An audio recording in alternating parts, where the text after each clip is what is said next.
Hey everyone, welcome back. In this video, I'll show you how to download and install RubyMine on your Windows PC or laptop. This guide works on Windows 10 and Windows 11.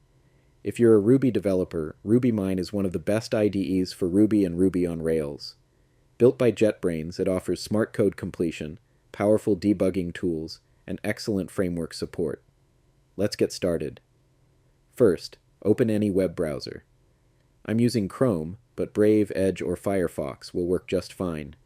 In the search bar, type Download RubyMine, then press Enter. From the search results, click on the official JetBrains website. I'll also leave the direct download link in the video description. Once you're on the RubyMine download page, make sure Windows is selected as your operating system. Then click the Download button to get the RubyMine installer.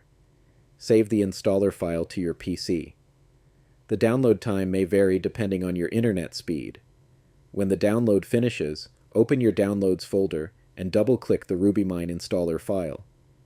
If Windows shows a security prompt, click Yes to continue. The setup wizard will open. Click Next. Choose your installation folder, then click Next again.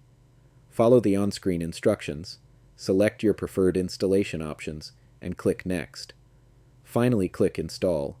Wait for the installation to finish. This may take a few moments. Once it's done, click Finish to close the installer. Now, open the Start menu, search for RubyMine, and launch it. When RubyMine opens for the first time, accept the user agreement by clicking Continue. Next, click the settings icon in the bottom left corner and select Manage License. If you already have a license or subscription, choose Activation Code and paste your license key. Otherwise, select Start Free Trial to begin using RubyMine for free. And that's it. RubyMine is now installed on your Windows PC or laptop, and you're ready to start coding with Ruby and Rails. If this video helped you, don't forget to like, subscribe, and turn on notifications for more simple and useful tech tutorials. Thanks for watching, and I'll see you in the next one.